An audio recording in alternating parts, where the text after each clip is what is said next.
Hello everyone, good morning India. तो कैसे हैं आप सब? आशा करते हैं अच्छे होंगे। तो welcome to my biology lectures. तो आज हम लोग देखेंगे क्लास 11 और बीएससी सेकेंड ईयर की एक बहुत बड़ी यूनिट, फर्स्ट यूनिट बॉटनी का। तो फर्स्ट पेपर आज हम लोग देखेंगे यूनिट फर्स्ट साइटोलॉजी, ठीक है, बॉटनी फर्स्ट पेपर का, ठीक है, बॉटनी देखेंगे आज। तो जिसमें हम लोग साइटोलॉजी के बारे में पढ़ेंगे। तो मैं आप लोगों को पहले बता दूं, फर्स्ट यूनिट है ये बॉटनी का बीएससी सेकेंड ईयर के लिए, और क्लास 11 के सेल चैप्टर का ये है। तो साइटोलॉजी का मतलब क्या होता है? साइटो मतलब होता है सेल, साइटो का मतलब होता है सेल, और लॉजी का मतलब होता है स्टडी। तो सेल की स्टडी करना को हम साइटोलॉजी कहते हैं। तो इस चैप्टर, इस यूनिट का नाम है साइटोलॉजी, इस चैप्टर का नाम है सेल। साइटोलॉजी के बारे में हम लोग पढ़ेंगे। तो सेल को देखते हैं आज हम लोग, ठीक है गाइस। तो डेफिनेशन सेल क्या होता है? Cell is the smallest, cell जो होता है एक smallest structure and functional unit of body. Cell is the smallest unit. Cell जो होता है एक छोटा सा एक यूनिट होता है जो कि क्या करता है? स्ट्रक्चर प्रोवाइड करता है and function of the body, body में क्या करता है? फंक्शन करता है, कार्य करता है। सेल को हम आपको ऐसा बताएंगे कि आपको पढ़ के बड़ी मजा आने वाला है और बहुत ही अच्छा फील करेंगे आप। और प्लीज़ इसीलिए आप पेन पेपर के साथ बैठिए और सेल को नोट करते चलिए और बाकायदे समझिए, उसे कॉन्सेप्ट को क्लियर करिए कि सेल होता क्या है। बॉडी में देखिए, उसको फील करिए। तो गाइस देखिए, कोई भी चीज़ बना है, जैसे ये मेरी बॉडी है तो ये सेल से मिलकर बनी है। जैसे ये कमरा है तो कमरे की यूनिट क्या है? कमरे की यूनिट है ब्रिक्स, ठीक है। उसी प्रकार ये बॉडी की यूनिट क्या है? सेल। तो cell is the smallest structural, और ये पूरा सेल मिलके मेरी बॉडी का क्या बनाया? एक स्ट्रक्चर बनाया, ह्यूमन का एक स्ट्रक्चर बनाया, ठीक है। तो cell is the smallest and structure provide करता है and functional unit of body. तो बॉडी का स्ट्रक्चर प्रोवाइड करने वाला और फंक्शन करने वाला एक यूनिट है सेल, ठीक है। Body contain small billions of cell. बॉडी में कम से कम बिलियंस ऑफ सेल हैं, स्मॉल छोटे छोटे, विथ डिफरेंट साइज, अलग अलग साइज के हैं, अलग अलग शेप के हैं, ठीक है। With different size, shape and function, और सभी का डिफरेंट डिफरेंट साइज होंगे सभी सेल। बॉडी पूरी हमारी तो कई बिलियंस ऑफ सेल से मिलकर बनी है। अब सभी सेल की साइज एक सेम थोड़ी होगी, ठीक है। तो सभी सेल की क्या होगी? साइज जो होगी वो अलग अलग होगी, वो डिफरेंट होगी, और उसके शेप भी अलग अलग होंगे, ठीक है। तो जैसे सेल, ये पूरा हम लोग रॉबर्ट हुक ने, और सेल को सबसे पहले डिस्कवर किसने किया था? रॉबर्ट हुक ने, ठीक है। रॉबर्ट हुक साहब ने सेल को दिए थे और सेल के बारे में बताया था। उन्होंने कहा था cell is the building blocks. Building को मतलब कि बिल्डिंग को बनाने वाला एक ब्लॉक्स है। जिसी प्रकार इस कमरे को बनाने के लिए एक ब्रिक्स क्या है? बिल्डिंग को बनाने के लिए एक ब्रिक्स ब्लॉक का काम करता है, उसी प्रकार cell is the building blocks. एक बिल्डिंग को बनाने के लिए, एक बॉडी को बनाने के लिए सेल एक ब्लॉक है, ठीक है गाइस। तो आगे चलते हैं हम लोग। अब सेल थ्योरी देखते हैं, सेल थ्योरी। और यहाँ पे मैंने आपको फंक्शन, और सभी सेल के अपने अलग अलग फंक्शन हैं। जैसे एपिथेलियल सेल, अलग अलग सेल के अलग अलग फंक्शन हैं। डाइजेस्टिव सिस्टम जो है उसका काम है डाइजेशन करना, ठीक है। रिस्पायरेटरी सिस्टम है तो उसका काम है रिस्पायरेशन करना। एक्सक्रीटरी सेल है तो उसका काम है एक्सक्रीशन करना। तो सभी सेल के अपने अपने अलग क्या है? फंक्शन है। तो अब आगे देखते हैं cell theory developed by microbiologist. Cell theory किसके द्वारा डेवलप की गई? माइक्रोबायोलॉजिस्ट के द्वारा, जो कि जिसका नाम था स्लाइडन एंड स्वान। स्लाइडन और स्वान, एस स्क्वायर से याद कर लीजिए। स्लाइडन और स्वान दो साइंटिस्ट थे जिन्होंने सेल थ्योरी को सबसे पहले बताया।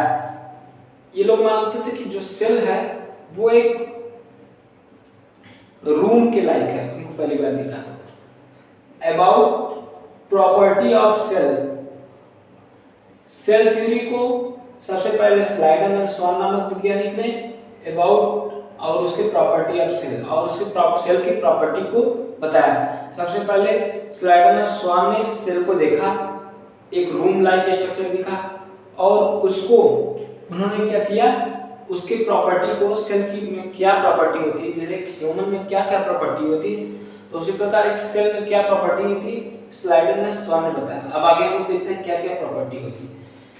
ऑल लिविंग ऑर्गेनिज्म, सभी लिविंग ऑर्गेनिज्म, हम लोग की तरह जितने भी ह्यूमन बीइंग हैं या जितने भी लिविंग ऑर्गेनिज्म हैं, चाहे वो प्लांट हो चाहे वो एनिमल हो, ठीक है, are made up of cell, वो सभी लोग सेल से बने हैं। हम सभी लोग, प्लांट भी अलग अलग प्रकार के सेल से बना है, ह्यूमन भी क्या हुआ है वो अलग अलग प्रकार के सेल से बना है। तो सभी लोग क्या है वो सेल से मिलकर बने हैं। अभी मैं आगे और अच्छे से समझाऊंगा। Made up of cell and their product, और सभी जो ह्यूमन है, सभी जो ऑर्गेनिज्म है वो सेल से बने हैं और उसके प्रोडक्ट, प्रोडक्ट का मतलब हो गया जैसे बाल और नाखून, ऐसे समझ, ठीक है। अब दूसरी, न्यू सेल आर क्यूटेड या एराइजेस बाय ओल्ड सेल ना, एराइजेस यहाँ पे कर लीजिएगा, क्यूटेड कर लीजिएगा। New cell are comes from old cell या प्री एग्जिस्टिंग सेल, ठीक है। तो मतलब जो नए सेल बन रहे हैं, जैसे यहाँ पे हम देखते हैं हमारे बॉडी में कोई जो नया सेल बन रहा है वो कैसे बन रहा है, पुराने ही सेल से। तो जैसे एक सेल है, यहाँ मैं दिखाऊं, एक सेल है, ये देखिए एक सेल है, ये है जाइगोटिक सेल, ठीक है। पहले क्या होता है, फीमेल का ओवम और मेल का स्पर्मेटोगोआ, तो ओवम और स्पर्म दोनों फ्यूज करेंगे तो जाइगोट बनाएंगे। ये N23 पेयर, ये N23 पेयर, अब दोनों फ्यूज करें तो 46 बनाए तो जाइगोट बना, जाइगोटिक सेल बना, ठीक है।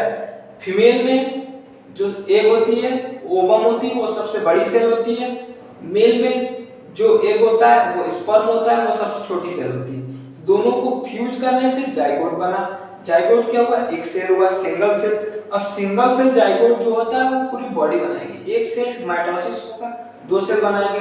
तो उसका कहने का मतलब है कि new cell are created by old cell.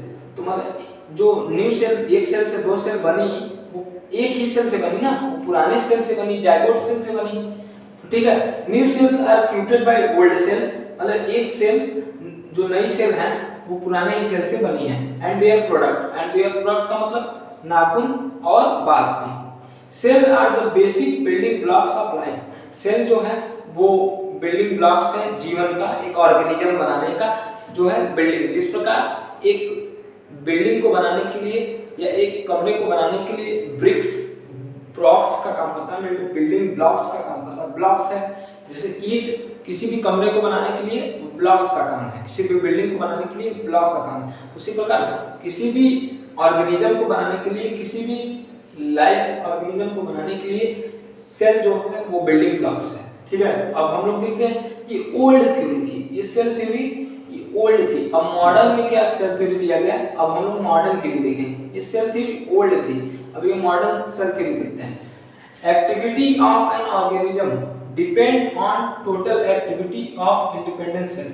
मतलब किसी भी ऑर्गेनिज्म, जैसे हम हैं, हमारी सारी एक्टिविटी किस पे डिपेंड है, ऑर्गेनिज्म। एक ऑर्गेनिज्म की सारी एक्टिविटी किस पे डिपेंड है, एक सिंगल सेल, एक इंडिविजुअल सेल पे डिपेंड है। हमारी पूरी एक्टिविटी, हमारी बॉडी में जितनी भी एक्टिविटी होंगी तो वो एक एक्टिविटी एक सेल पर डिपेंड करती है। वही इसमें बताया गया, एक्टिविटी ऑफ एन ऑर्गेनिज्म, किसी भी ऑर्गेनिज्म की जो एक्टिविटी होती है वो depend on total activity of independent cell, किसी एक सेल पे डिपेंड करती है। जैसे हर एक सेल का अपना काम होता है। एक्सक्रीटरी सेल एक्सक्रीशन का, डाइजेस्टिव सेल डाइजेशन का, रिस्पिरेटरी सेल रिस्पिरेशन का, ठीक है।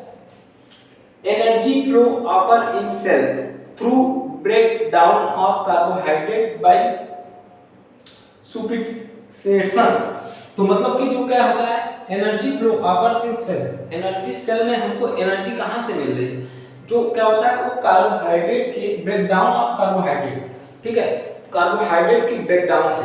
जैसे एक सेल है, इस सेल के अंदर ये क्या है, ये एनर्जी है, कार्बोहाइड्रेट है। अब ये ब्रेकडाउन होगा तो हमको क्या मिलेगा, एनर्जी मिलेगी। ये सेल है, सेल के अंदर ये कार्बोहाइड्रेट भरा पड़ा है, अभी कार्बोहाइड्रेट टूटेगा तो हमको सेल को एनर्जी मिलेगी, ठीक है। सेकंड, अब ये देखते हैं, cell contain information necessary for creation of new cells, मतलब एक सेल से जब दूसरी सेल को इंफॉर्मेशन किसके द्वारा मिलेगी, सेल कंटेन इंफॉर्मेशन नेसेसरी, मतलब एक सेल से दूसरे सेल को इंफॉर्मेशन मिलना बहुत जरूरी है। न्यू सेल हेरिडिटी इंफॉर्मेशन, मतलब यहाँ तक समझेंगे, मतलब cell contain information necessary for partition of new cell, मतलब एक सेल से दूसरे सेल को इंफॉर्मेशन किसके द्वारा मिलता है, वो मिलता है आपको, मैं यहाँ पे बता देता हूँ, ठीक है। जैसे कोई एक सेल हो गया, ठीक है, सेल के अंदर न्यूक्लियस होगा, तो न्यूक्लियस के अंदर जो डीएनए होगा वही एक जगह से दूसरे जगह ट्रांसफर होता है, ये वही कर रहा है इसमें हेरिडिटी इंफॉर्मेशन इन डीएनए। तो डीएनए ही जो क्या होता है, एक ऑर्गेनिज्म से एक हमारे ऑफस्प्रिंग में ट्रांसफर होता है, वही क्या होता है, जेनेटिक मटेरियल होता है, ठीक है, वही इंफॉर्मेशन होता है जो एक सेल से दूसरी सेल में। जैसे ये सेल है तो ये सेल बना जाइगोटिक सेल, अब जाइगोटिक सेल से इसमें जो सेल है, अब ये हुआ सेल में ये हुआ न्यूक्लियस, न्यूक्लियस में क्या है, डीएनए है, डीएनए ही जेनेटिक मटेरियल है, यही इंफॉर्मेशन है। अब यही का माइटोसिस होगा, यही माइटोसिस होगा, ठीक है, तो माइटोसिस होकर यही दो सेल बनाएगी। अब एक सेल का इंफॉर्मेशन दूसरी सेल में गया, वो इंफॉर्मेशन क्या है, डीएनए ही है, वो इंफॉर्मेशन जो डीएनए है वो डीएनए ही ट्रांसफर हो रहा है एक ऑर्गेनिज्म से दूसरे ऑर्गेनिज्म में, ठीक है, यही इस पॉइंट में कहा जा रहा है। तो गाइस देखते हैं हम लोग कि ये सिंगल सेल है, एक सेल डिवाइड करके माइटोसिस किया, यहाँ पे देख रहे हैं हम लोग नीचे वाले सेल डिवाइड करके माइटोसिस किया, लिख देते हैं तो ज़्यादा बेटर है क्योंकि अभी तो याद रहेगा, ठीक है।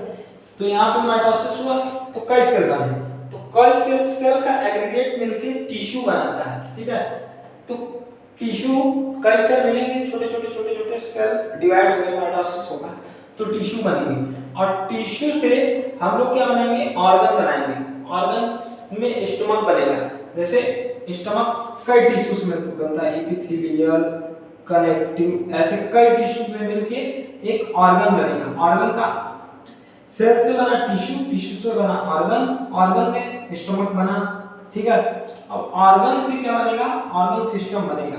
अब ऑर्गन सिस्टम तो digestive system, respiratory system, excretory system, तो इसी प्रकार कई सिस्टम से मिलके एक ह्यूमन बॉडी बना, ठीक है। सेल से टिश्यू, टिश्यू से ऑर्गन, ऑर्गन से ऑर्गन सिस्टम, ऑर्गन सिस्टम से ह्यूमन बॉडी। अब सेल, एक सेल दिखा रहा है, एक जाइगोटिक सेल है जिससे टिश्यू बना, अब टिश्यू में ऑर्गन बना, ऑर्गन में स्टमक हो गया, ठीक है, लीवर हो गया, पेनक्रियाज हो गया। अब जैसे स्टमक ऑर्गन, एक मान लीजिए एग्जांपल के तौर पे एक ऑर्गन बना, अब ऑर्गन कई ऑर्गन जुड़ के, जैसे इस ऑर्गन में स्टमक, लीवर, पेनक्रियाज सभी जुड़कर एक डाइजेस्टिव सिस्टम बना, एक सिस्टम बना, एक सिस्टम मिलके एक ह्यूमन बॉडी बनी।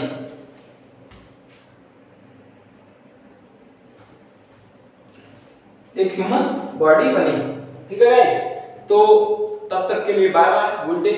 और प्लीज अगर आपको ये लेक्चर अच्छा लगा तो लाइक, कमेंट एंड शेयर करिए अपने फ्रेंड्स को, और बताइए कि लर्निंग विद फैमिली में आज हम लोग बहुत ही अच्छा, मतलब कि बायोलॉजी की क्लासेस चल रहा है, आप लोग उसके लीजिए, ठीक है गाइस। तब तक के लिए good day, bye bye, take care.